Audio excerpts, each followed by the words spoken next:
Welcome to the Conscious Pivot Podcast with international speaker, business mentor, best-selling author of Pivot, and your host, Adam Markell. The Conscious Pivot shares the stories and wisdom of people who have successfully reinvented some area of their business and personal life. You'll gain powerful insights into how you can fully embrace new opportunities, increase your performance, and master the art and science of innovation and resilience. So please join Adam as he guides you on your conscious pivot. Okay, cool. Hey, everybody, this is Adam Markell, and welcome to the Conscious Pivot Podcast on Pivot Radio. And if you're watching, then you'll get to see the beautiful face of this incredible guest for our show today. And if you are not watching on video, well, you'll get to hear her gorgeous voice as well. And we were just saying before we were getting started that sometimes the most interesting conversation is actually what is happening before we hit the record button. So I just decided, you know what? Let's just hit the record button and see where things flow to. So, Kristine Carlson, you are an amazing person. I want you to share with our guests a little bit about yourself, and I don't want you to be shy either. I don't typically like to read introductions. It's not my favorite thing to do. I don't even like it when people read mine because to me it's, well, in any event, we don't have to get into that. I just say I'd prefer to hear about you from you. Would that be okay? Sure. So, I guess the first thing I would love you to know is I just had my fourth grandbaby. So I'm a nana. I don't let my kids don't call me grandma. They call me Nana. And it's probably just the greatest joy in the entire universe is to have grandkids, and such an honor and a privilege to, play such a strong role in their lives. And so that's been really the exciting news for me lately. And then I guess if you really knew me, you'd know that I'm a widow of Richard Carlson, the author of Don't Sweat the Small Stuff, and it's all small stuff, although that would be like my bone to pick with him. That it really isn't all small stuff after all. It's not all small stuff. Okay, Richard, I hope you can hear us right now. Yeah, exactly. So I've had an amazing life and an amazing journey. And I have to say that I've been so richly blessed that, focusing on the gratitude of everything that I've been given and all the blessings of my life has really been what's gotten me through the really hard times. And I think that the measure of a really great life is not just all the success that you have, or even it's not measured by success or failure, but it's measured by how well we go through the hard times. So I lost Richard about 10 years ago, suddenly to a pulmonary embolism. And so many of his fans today, millions of them, still don't even know that he's passed because his work is such a brilliant light in the world. So I think that's incredible. And I think that Richard would really smile knowing that his work has lived on. He always said the measure of a great business is one that you could walk away from and it still continues to move forward. And, his work has really helped so many people, and I hope that it helps a whole next generation of people. And I very much see it as my position in life to help carry that forward. And along with that, I've written several other books and writing a new book right now. My books are a little, I don't want to say deeper, but they definitely are deep dive. They're more about healing. They're more about moving through loss, heartbreak, and becoming whole and returning to joy. So I think if you really knew me, you'd know that I'm a really joyful person. I love to laugh. I love to have fun. And I think that this is just a great time in our lives, Adam. We're talking about being in our 50s, and yeah. I don't really see being in my 50s as being a drawback at this point. I don't have PMS anymore. I'm so much nicer and more even-tempered. Richard would love to be married to me now. But, and it's such a productive time too. I find it to be just a wonderful time in life. So I hope anybody who's watching or listening who's in their 50s feels the same way. I think it's an amazing time of reinvention. And that's kind of what I've been doing lately, is just working with people and helping them discover their life passion and be more vibrant and be healthy through all the ups and downs of life. Yeah, there's a series of pivots, right? I mean, and it's the name of the show. We explore this concept of pivoting, of reinventing, and doing it consciously versus being in reaction. You've probably, I don't know, I haven't asked you this, whether you've read this book, but I'm diving deep into The Presence Process, this book by Michael Brown. And it's absolutely beautiful to explore, again, that distinction between reaction and response, and the ability to respond in making consciously managing and utilizing the change that is ever present. It seems to be one of the only, it's one of those great constants in life, is that things are continually evolving, continually changing. And I think change is something that people fear. I mean, I know I've had fear and issues around change and disruption, especially when it's not planned. And clearly you had a major disruption of your life plan. You had a good plan. You were working a good plan. You married to a man you loved and having a great life. And he's, doing work that has, legacy impact, has a historical, as a historical offering, as Fernando Flores was sharing with us at ATL a couple of weeks back. And in the midst of all that, something changes drastically and dramatically in an instant. And you have to pivot. You have to change. There's a shift that occurs. How did you handle that? And my guess is that that's also part of where you help people to heal themselves and to integrate their life experiences so that they can be really productive now, whether they're in their 30s, 40s, 50s, 60s, or wherever they might be. The ability to live fully now and in the present is a big deal. It is. Well, that's a great question. And, you talk about becoming more responsive to life and less reactive. And if you really look at the Don't Sweat the Small Stuff books and the wisdom in those books, they point to mindfulness.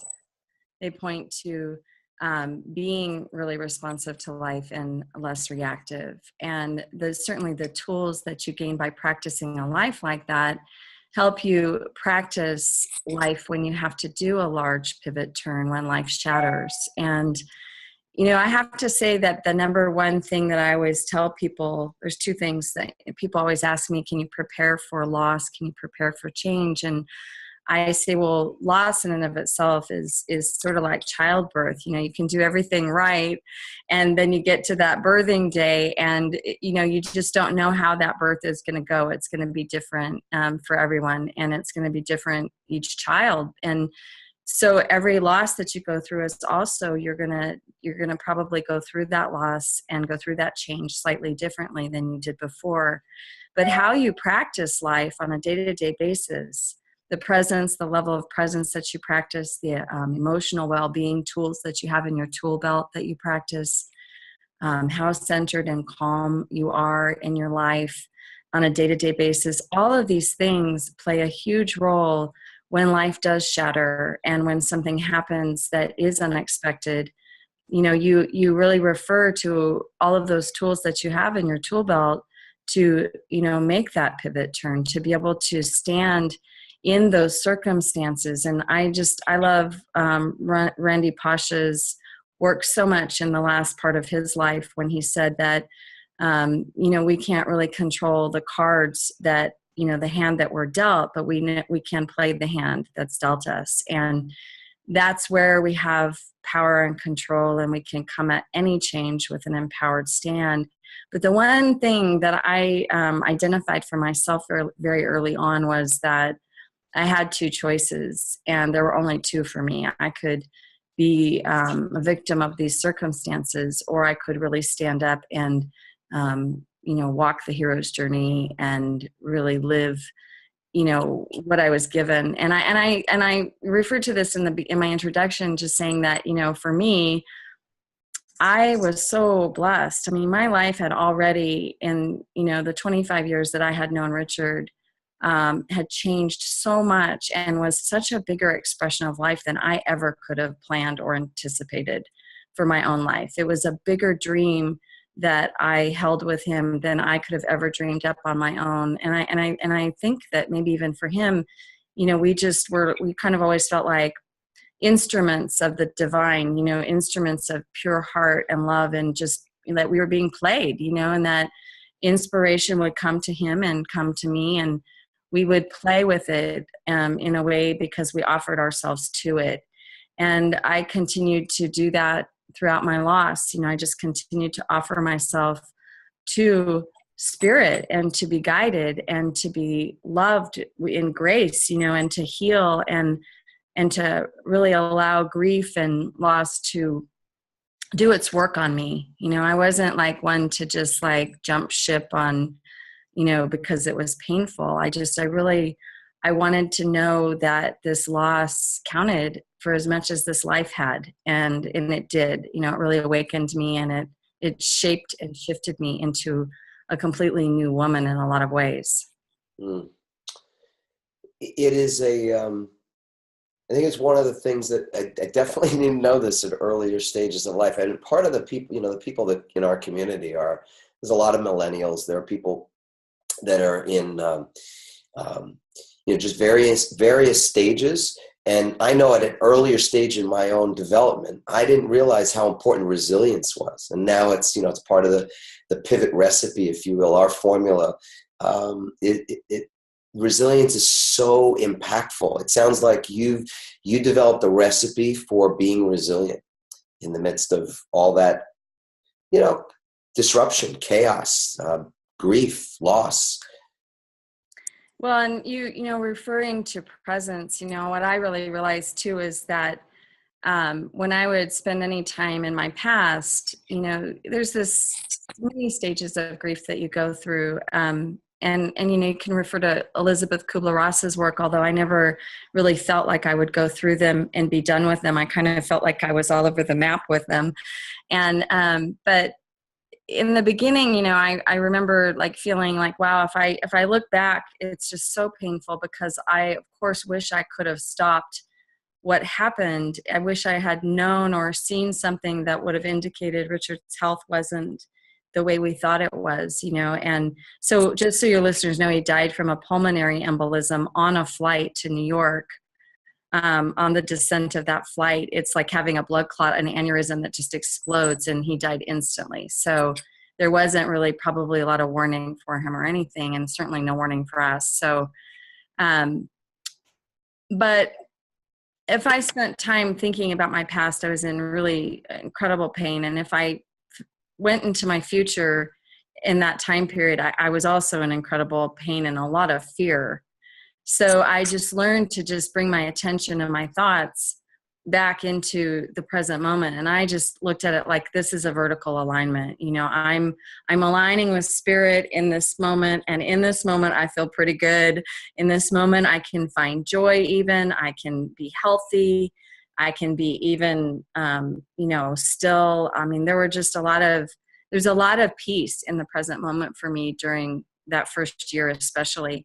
And then at the end of that first year, I thought, wow, what a miracle. Richard, Oprah always said that Richard was the one that taught her how to be present in her life. And I always thought that I was pretty present, but then when I really practiced presence and grief, I really understood what true presence was, and it was beautiful because it gave me that whole year to really practice, presence as a mode of operandi to survive, like that was really what it was about, was surviving that first year. Yes. And I think that, for anybody who's going through loss or has a great fear of loss, we're really geared. I mean, honestly, we're geared to go through these things, and you don't have to be afraid. You'll know, if you can stay more present in your life, you'll be okay. You really will. You'll just go through it. And at some point, you'll wake up one day and life will feel much more normal again. And that's certainly what happened to me. Yeah. And I look at whether it's that type of a loss or it's sometimes a sudden loss of a job can feel like, your life has just gotten turned upside down and that type of thing, or it's a business that you've invested so much of your love and time and energy into, like it's a family member, it's like a baby, and sometimes those businesses don't go well either, and you lose that. Resilience is so key. To me, there's three things that have to be, or not, like for me, and I can only come from my own experience, these three things are a must. One, that you take whatever the circumstance, the situation is, and you frame it differently, right? Because you frame it as something that is awful. I see this beautiful, in the background of your screen, I can see this beautiful tree, and I'm looking at that tree, and I kind of see that there's maybe some leaves or what have you, but it just looks to me like a tree of life. That's the frame I'm putting that picture in for myself, right? And I could look at it, and it could trigger, based on my history, my past, maybe even traumatic experiences, I could look at that tree and frame it very differently. It could bring up a memory of a past loss or a hurt or something, but that's not how I'm seeing that tree. I'm seeing that tree as a tree of life, something that's going to bear fruit and go through seasons, and leaves will fall, and then they'll grow back, and it's just this beautiful, strong, organic, connected, divine thing that's the essence of life itself. And that's just a framing for something like that. And I think that's the same thing with every area of our life. We can put it in a frame and choose what that, what will be within the borders of that frame. So reframing the experience in a positive way. Then moving to the stage of what have I learned? You learned so much through the grieving process. You learn so much from being in relationship with Richard, from all of the things that happened before his death. And then you learn so much as a result of his death, including what you just said, which is that you really learn the true meaning of presence. Mm-hmm. But, wow. No, it's right? incredible that life itself is really the best teacher. I mean, no doubt. Yes.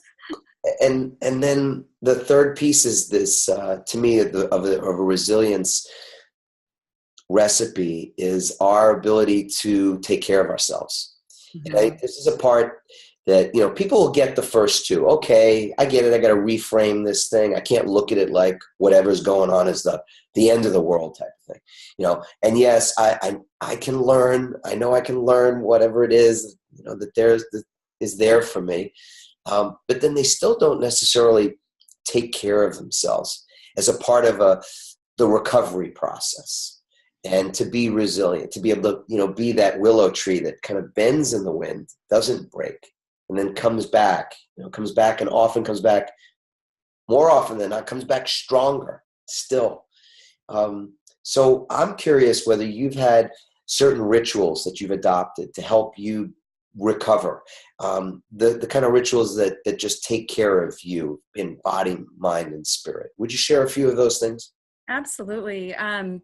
Yeah, well, I want to say that initially I knew intuitively that I needed to take care of myself through, the early stages of grief, and, even, the first couple of years. I remember the first year I didn't even drink any alcohol because I was really, maybe there was a little bit of fear that I might become, dependent on it to numb myself out. And I just knew intuitively, and also just from all of our years of study and personal growth work, that it'd be too easy to try to numb out to that kind of pain. And I knew that the only way out was going to be going all the way in. And so I also realized that I needed to get a lot of rest. I created a lot of space in my calendar. People tell you in grief to be really busy, and I didn't believe that was true. I believed that what I needed was stillness, and what I needed was time in nature and time walking in the trees and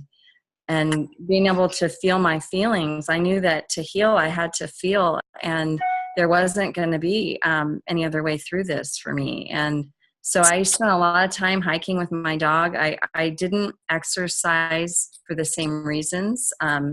Wasn't exercising for fitness. Although I have to say, like when I was in grief, I probably looked better than I've ever looked in my life because I was, I was crying all the time, and crying is like a huge immune system booster. And it's it's like the youth serum for some reason. But I knew to do like what I call really supreme self-care. I meditated a lot. I would lay on my floor in stillness and allow grief to move through my body. Sometimes I would shake, and I would cry. Sometimes I would scream. Sometimes I'd be laughing hysterically.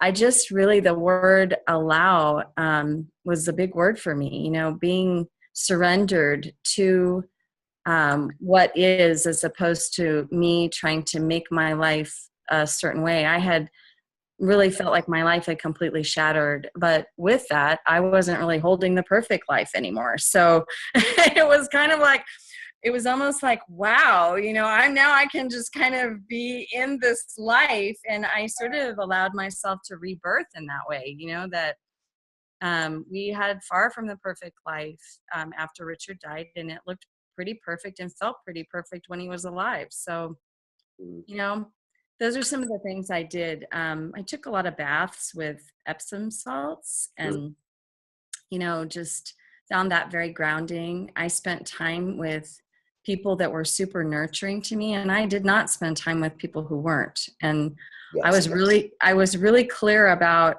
I don't know if you remember your wife in childbirth, but she knew exactly what she needed when she wanted it and when she needed it, right? 4 times. Very, very clear. It's very clear. Well, that's what it's like when you're really tuned in to yourself and you're in, a big life change.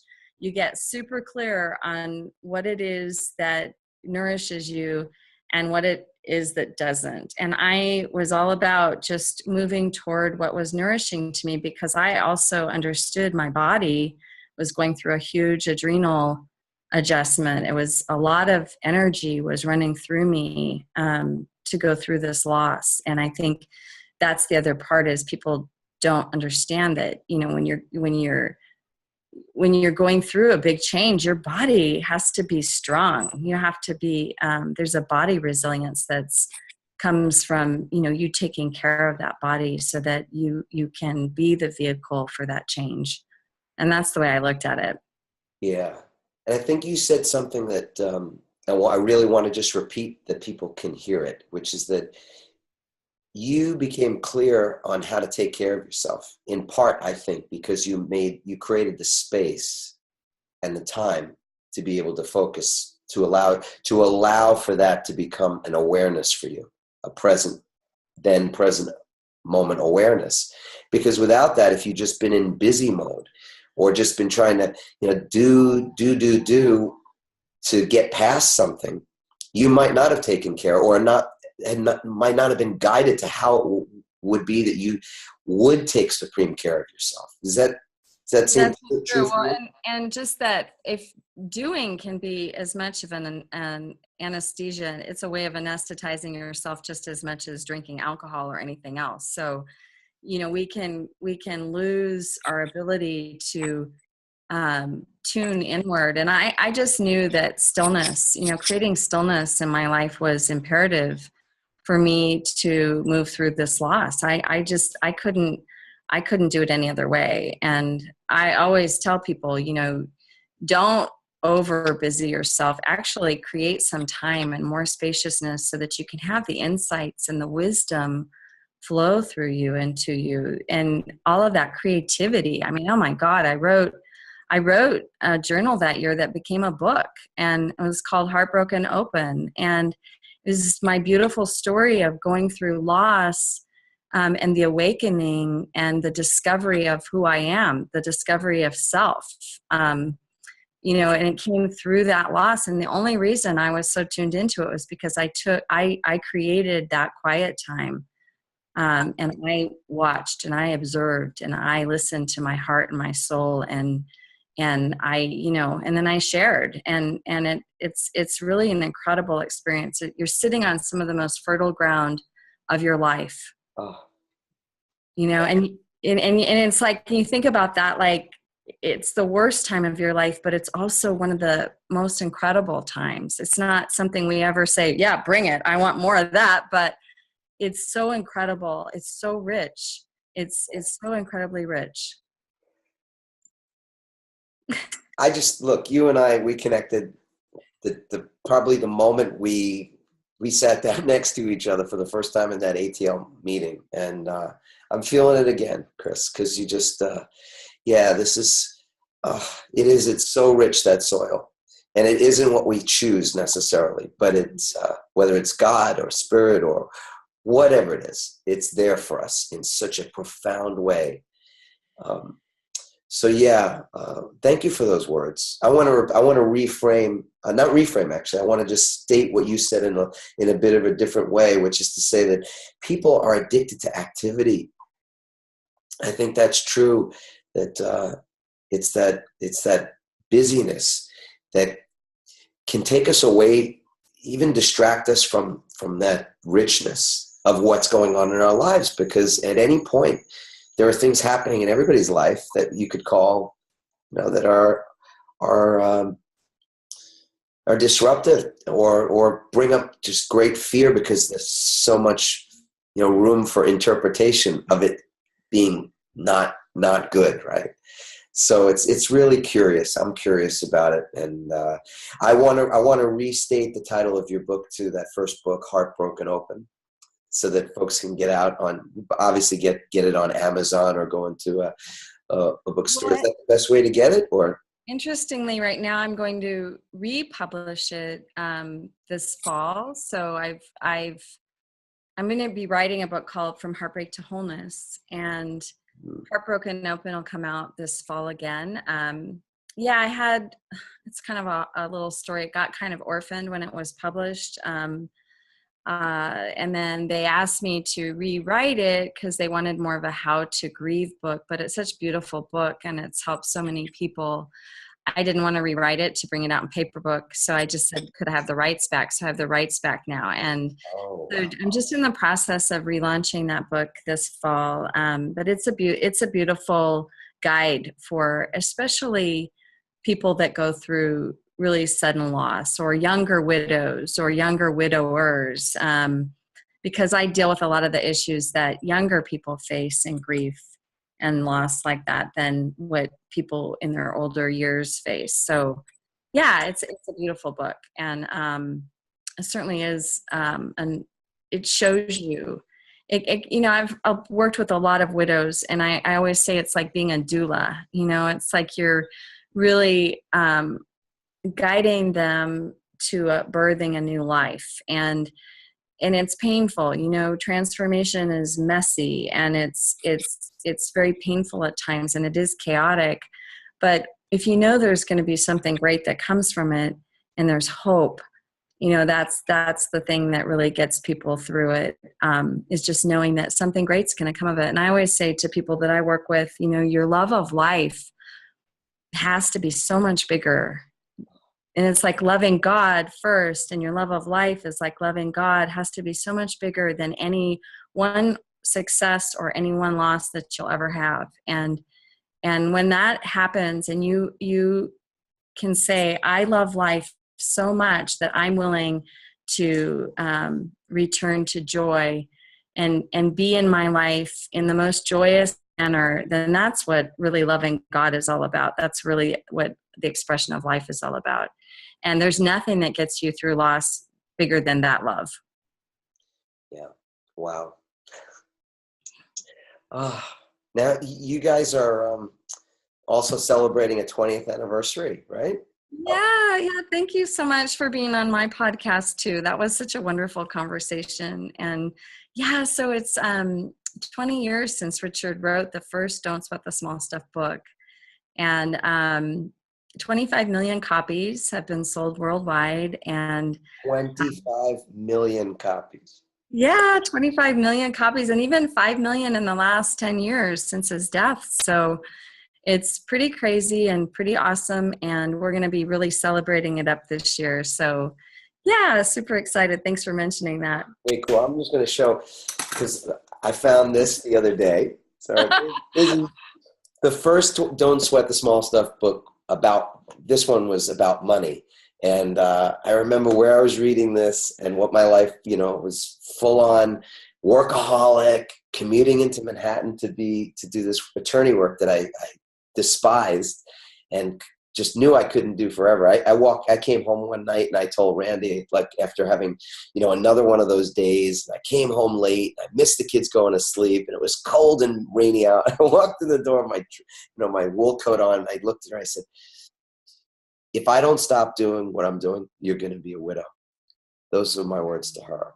Oh, wow. She tells this story. It's much more powerful, but we knew then that a pivot, that a change was something we wanted to create. And this book was something that helped me through that time, because what was I thinking? I'm going, I'm a lawyer. I got houses, cars, 4 kids, dogs, gerbils, goldfish. I mean, I got a lot of people, things responsible, that I'm responsible for. And this book gave me not just peace, because it did. It gave me peace. It gave me the ability to be present and to think and to have clarity. This is a beautiful book. And look at it. I just want to show you what it looks like today. I'm going to send you a new one with a new cover. Look at it, dog-eared, right? This is how I destroy a book. I read it in the hot tub, although this book got other places that was read. So that's awesome. Super cool, right? Yeah, so fun. Thanks, Adam. Yeah, what a blessing. I love that we've become friends. And then I've gotten to know you a bit. And, Me too. So thank you for joining us on this podcast. Thank you for being with us. I'm so happy about the relaunch of your book, that you've got the rights back to do that, the new project, the 20th anniversary of Don't Sweat the Small Stuff. All of it is so, so good. And what a blessing to have you with us. So thank you. Thank you, Adam. It's been wonderful. And thanks. Have a great day. You too. Bye-bye, everybody. Bye.